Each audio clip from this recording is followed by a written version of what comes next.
Hello, I'm Lynn Jarvis, contributing editor for Across the Fence, and today we'll explore some highlights of Buenos Aires, the capital and largest city of Argentina with some 3 million people. It's often called the Paris of South America, with its beautiful tree-shaded boulevards, monuments, and distinct European flavor.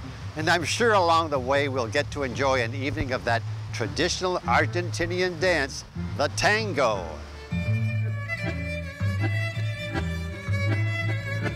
Buenos Aires is one of Latin America's most important ports, handling up to 11 million metric tons of cargo every year.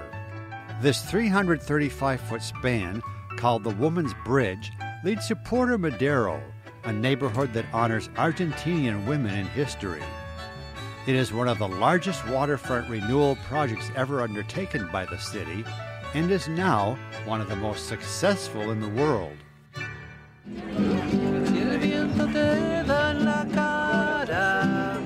Buenos Aires is one of the most diverse cities in South America, and locals are referred to as porteños, people of the port, because so many of its first residents arrived here on boats from Europe.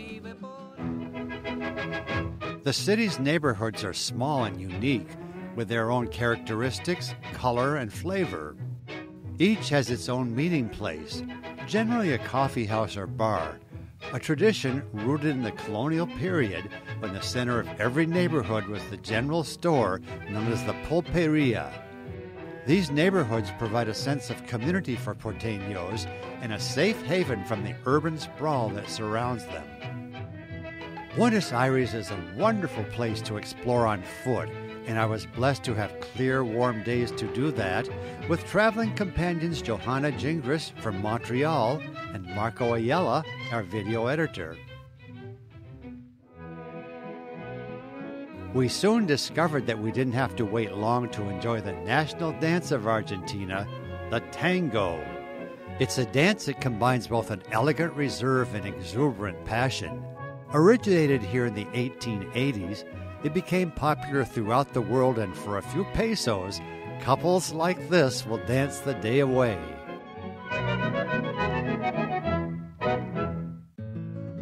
Next, we climbed aboard the subway and headed for Plaza de Mayo, the cultural and historic center of Buenos Aires. Our first stop, the Metropolitan Cathedral, the main Catholic church in Buenos Aires, is fast becoming a popular tourist destination. Because Jorge Mario Bergoglio was plucked from his post as Archbishop of Buenos Aires, transported to Vatican City, and installed as Pope Francis, the first pope ever from Latin America, one of the most devout regions in the world. To the side of the cathedral, on the top floor, was his office where the daily newspaper was delivered. After being declared pope, it is said he called the paperboy to say, "You don't have to bring my papers anymore." Sounds just like him, doesn't it? From the outside, the cathedral is not that impressive. 12 massive columns represent the apostles of Jesus. But inside it's a different story. And it was from this altar where for 15 years the man who was to become pope tended to his flock. To one side is the mausoleum of General San Martin, the liberator of Argentina, who freed the country from Spanish oppression. His tomb is surrounded by 3 life-size female figures representing the countries that he freed: Argentina, Chile, and Peru. To this day, he is considered a national hero, and soldiers dressed in 19th century uniforms stand at attention. We were there for the changing of the guard, and with my wide-angle lens, I didn't realize that I was in the path of an oncoming soldier. Let me see. Oh, sorry. I was happy not to be fined or worse. Nearby is the iconic Casa Rosada, the Pink House, that has been the presidential palace since the 1860s, housing the executive branch of government.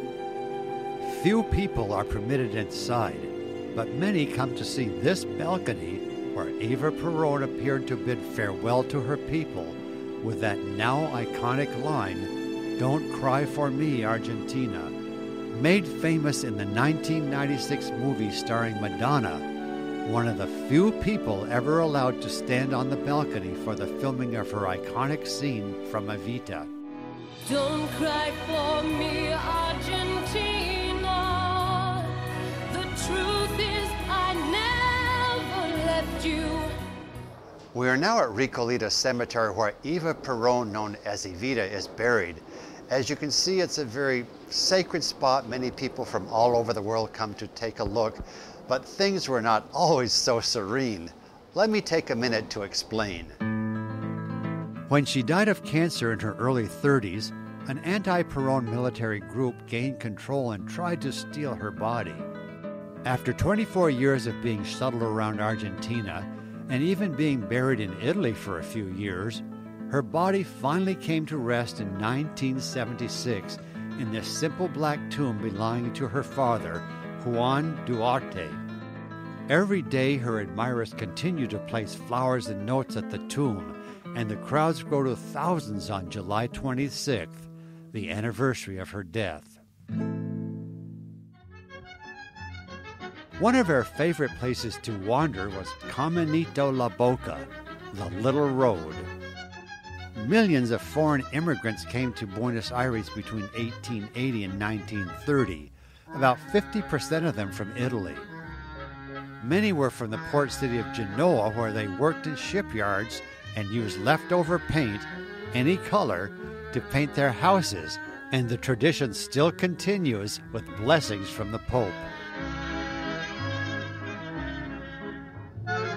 To our surprise, Buenos Aires has one of the busiest live theater industries in Latin America, rivaling London and New York City. In fact, every weekend there are some 300 active theaters with plays that are well supported and attended. Surprisingly, I haven't mentioned the food yet because it is so good. Just down the street from the hotel was this popular pizzeria. After walking around Buenos Aires, we were hungry and we decided to stop in at Guayrin. It's been open for 83 years. It's sold 25 million pizzas. And it's where the in-crowd comes to have pizza here in Buenos Aires. So we decided to join the in-crowd, and I wish you were here to sample this ham, cheese, and onion pizza. I think it's the best I've ever had. Just across the street is La Pasta Frola, that has been in business for more than 100 years with a staff of 12 master pastry chefs. With such an array of sweet treats, it took me several minutes to decide which one I wanted to sink my teeth into. I couldn't decide between the Vasito Chantilly y Frutilla or the Boston Meringue, so I took both. Now for a change of pace, we have been invited to a gaucho party at the Santa Susana Ranch, pretty much typical of those down here. We were happy to get into the countryside and leave the hustle and bustle of Buenos Aires behind. This 2,956-acre ranch, located in the Argentine Pampas, was started by immigrants from Ireland in the late 1800s.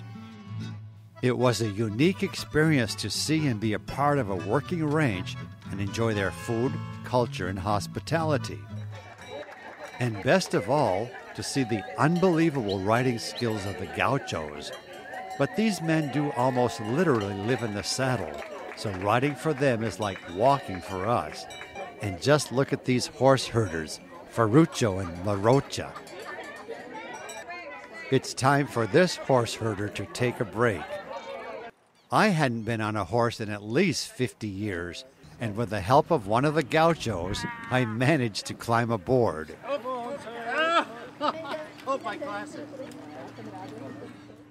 And this snail pace was perfect for me. I wouldn't want to go any faster. With this scolding from a male southern lapwing, we pulled up short to see what was going on. We soon discovered his mate had a simple nest next to the trail, just a depression in the ground lined with a bit of grass. Not the best idea to build so close to visitors with cameras. A scrumptious feast was served in the large dining hall, including chicken, steak, and ribs, but one item on the menu went pretty much untouched. Blood sausage? No. Blood sausage? But not these delicious steaks cooked to perfection, topped with Argentinian chimichurri sauce. Care to join me for lunch? As soon as the plates were cleared, some of the ranch hands performed typical dances of the Argentine pampas.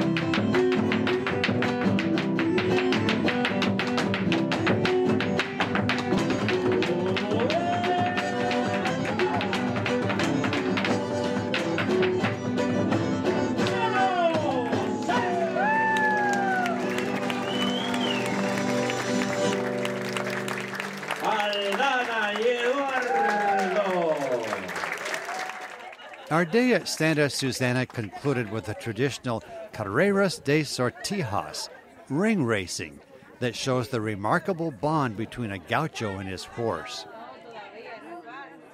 From a crossbar hang rings, about the size of a wedding ring. The objective of the game is for the rider, on his galloping horse, to remove the ring with a pointer. If successful, he gives the ring to one of the prettiest women he can see, in return for an embrace and kiss to the cheers of the crowd. We knew he had a great guide, but had no idea he was a skilled gaucho as well. Hats off to you, Flavio. A stop that we all enjoyed was at a local school that gets help from the Gate 1 Foundation. And travelers, like us, who bring supplies such as paper, pencils, notebooks, and backpacks to distribute to the students. Flavio and teacher Christina explain.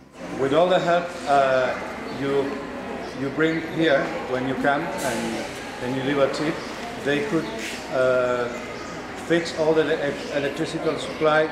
They bought fans, they bought materials for the lab, they pay the internet service, the monthly internet service, and they also bought a kitchen. She told me many times that she feels billionaire with the help that Gate 1 Foundation and you are providing every time you come here. To get the full experience of Buenos Aires, a stroll through an outdoor market is a must, and I'm told we'll meet some real characters here.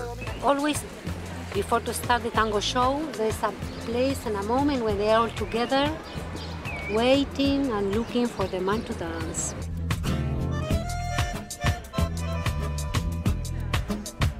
Impresionante, todos los sabores, todos los gustos. Para vos que nos está filmando, para vos, grosso, para vos, que venís a Buenos Aires.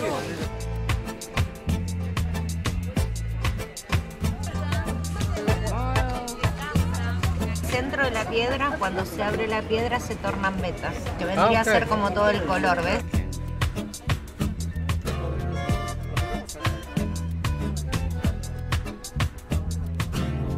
Okay. Me falta todo coserlo así alrededor, ¿eh?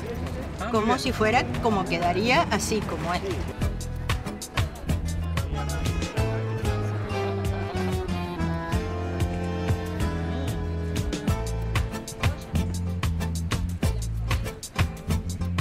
And there's like a double stitching around it.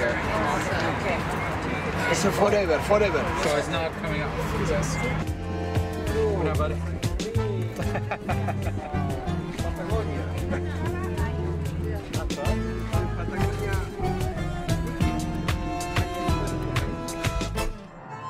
And to conclude our visit to Buenos Aires, the national dance of Argentina, the tango.